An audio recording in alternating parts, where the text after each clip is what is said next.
Hi friends, welcome to fabulous chef. இன்றைக்கி வீடியோவில் ஒரு சூப்பரான சவுத் இண்டியன் சாம்பார் எப்படி பண்ணுறதுன்னு பார்க்கலாம். ஃபர்ஸ்ட் தேவையான பொருட்கள்.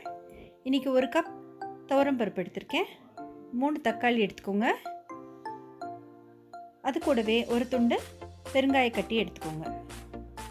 இப்போது ஒரு ப்ரெஷர் குக்கரில் நம்ம கழுவி எடுத்து வச்சுருக்கிற 1 கப் துவரம் பருப்பை சேர்த்துக்கலாம்.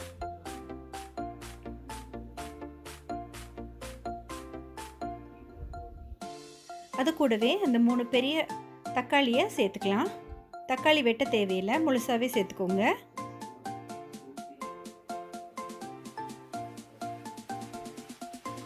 அது கூடவே நம்ம எடுத்து வச்சுருக்கிற பெருங்காய கட்டியை சேர்த்துக்கலாம். உங்ககிட்ட பெருங்காய கட்டி இல்லாட்டி நீங்கள் தூள் கூட ஆட் பண்ணிக்கலாம். இது கூடவே ஒரு 3 கப் அளவுக்கு தண்ணி சேர்த்துக்கோங்க.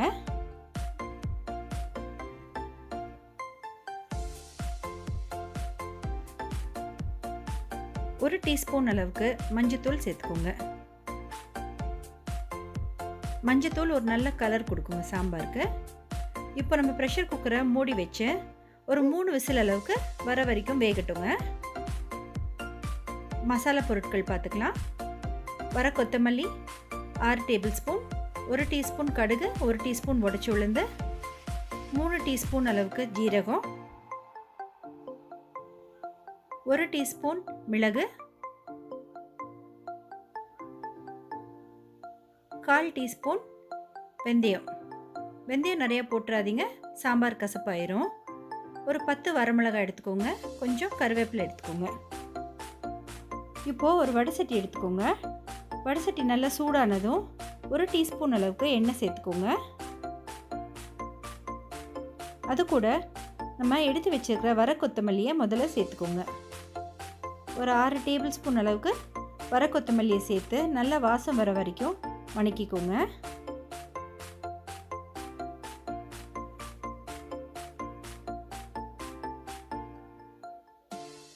இப்போ பார்த்தீங்கன்னா நம்ம வர கொத்தமல்லி நல்லா வறுபட்டுருச்சு. இப்போது மற்ற பொருட்கள் எல்லாம் ஒவ்வொன்றா நம்ம சேர்த்துக்கலாம். இப்போ ஜீரகம் ஒரு 3 டீஸ்பூன் அளவுக்கு சேர்த்துக்கலாம். அது கூட நம்ம எடுத்து வச்சுருக்கிற மிளகு, வெந்தயம் ஒரு 1/4 டீஸ்பூன் சேர்த்துக்கோங்க. கடுகு 1 டீஸ்பூன், உடைச்சி உளுந்து 1 டீஸ்பூன் சேர்த்துக்கோங்க. அது கூட 10 வரமிளகாய் சேர்த்துக்கோங்க. உங்களுக்கு காரம் கம்மியாக வேணும்னா நீங்கள் கொஞ்சம் கம்மி பண்ணிக்கலாம் வரமிளகாயை. அது கூடவே நம்ம எடுத்து வச்சுருக்கிற கொஞ்சம் கருவேப்பிலையும் சேர்த்துக்கலாம். எல்லாத்தையுமே நல்லா வறுத்துக்கோங்க. எப்போவுமே ஃப்ளேமை மீடியமில் வச்சுக்கோங்க, இல்லாட்டி உங்களுக்கு சீக்கிரமாக இந்த பொருட்கள்லாம் தீஞ்சு போயிடும். இப்போ அடுப்பை ஆஃப் பண்ணி தனியாக எடுத்து வச்சுக்கோங்க. தனியாக ஒரு பாத்திரத்தில் முருங்கைக்காயும் கேரட்டையும் உப்பு மஞ்சள் போட்டு இந்த மாதிரி வேக வச்சு எடுத்து வச்சுக்கோங்க.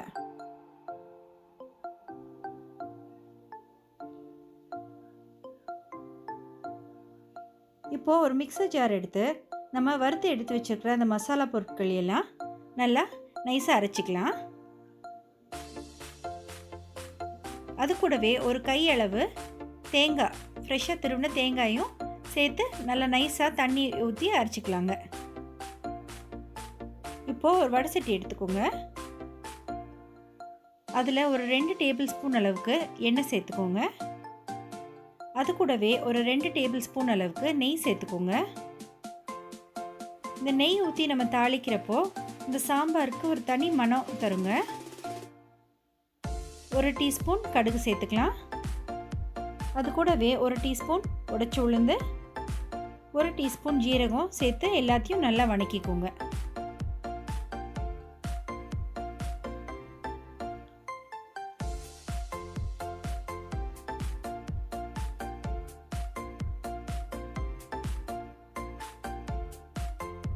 இப்போது அந்த உடைச்சி உளுந்து ஒரு பொன்னிறமாக வரப்போ நம்ம கொஞ்சம் கருவேப்பிலை சேர்த்துக்கலாங்க. அது கூடவே ஒரு 2 பெரிய வெங்காயத்தை பொடியாக நறுக்கி அதையும் சேர்த்துக்கலாம். சேர்த்து எல்லாத்தையுமே வணக்கிக்கோங்க. நீங்கள் பெரிய வெங்காயத்துக்கு பதிலாக சின்ன வெங்காயம் கூட சேர்த்துக்கலாம். நான் இன்றைக்கி இப்போ 2 பெரிய வெங்காயம் பொடியாக வெட்டி எடுத்து வச்சுருக்கேங்க. நம்ம இப்போ பருப்பு கூட ஒரு 3 தக்காளி வேக வச்சோம். அதை எடுத்து இந்த வெங்காயத்து கூட சேர்த்து எல்லாத்தையுமே வணக்கிக்கலாங்க.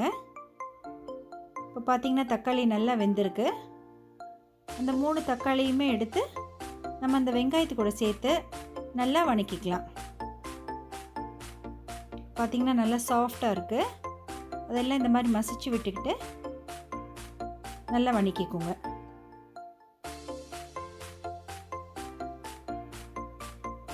பார்த்திங்கன்னா நம்ம பருப்பும் நல்லா வெந்திருக்கு. 3 விசில் நல்லாவே மையாக வெந்திருக்கு. இப்போ இந்த வெங்காயம் தக்காளி எல்லாம் நல்லா வணக்கி விட்டதுக்கப்புறமா நம்ம அரைச்சி எடுத்து வச்சுருக்கிற அந்த மசாலாவை சேர்த்துக்கலாம்.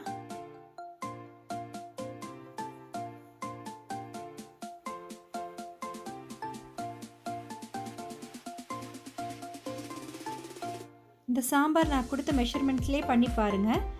ஹோட்டல் சாம்பார் விடவே ரொம்பவே நல்லாயிருக்கும்.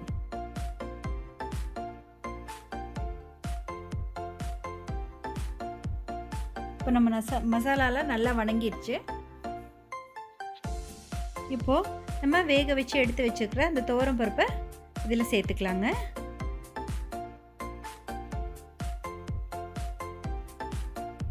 அது கூடவே நம்ம வேக வச்ச அந்த காயையும் சேர்த்துக்கலாம். இன்றைக்கி நம்ம 2 முருங்கைக்காயும் ஒரு 2 கேரட்டும் சேர்த்துருக்கோம். எல்லாத்தையுமே நல்லா மிக்ஸ் பண்ணிக்கோங்க.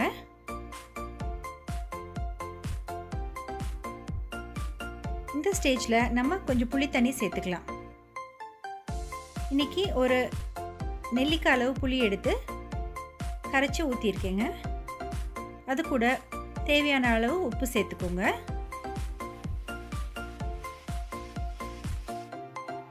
அது கூடவே 1 டீஸ்பூன் அளவுக்கு கரும்பு சர்க்கரை சேர்த்துக்கோங்க. இந்த கரும்பு சர்க்கரை ஒரு தனி ருசி கொடுக்குங்க இந்த சாம்பாருக்கு. நீங்கள் போட்டு ட்ரை பண்ணி பாருங்கள். இப்போ எல்லாமே மிக்ஸ் ஆயிடுச்சு. கடைசியாக நம்ம கொஞ்சம் மல்லித்தழையை சேர்த்து தூவி விட்டுக்கலாம். சாம்பார் இந்த கன்சிஸ்டன்சிக்கு இருக்கணுங்க. உங்களுக்கு உங்கள் சாம்பார் திக்காக இருக்கிற மாதிரி இருந்துச்சுன்னா கொஞ்சம் நீங்கள் சுடு தண்ணி கூட ஆட் பண்ணிக்கலாம்.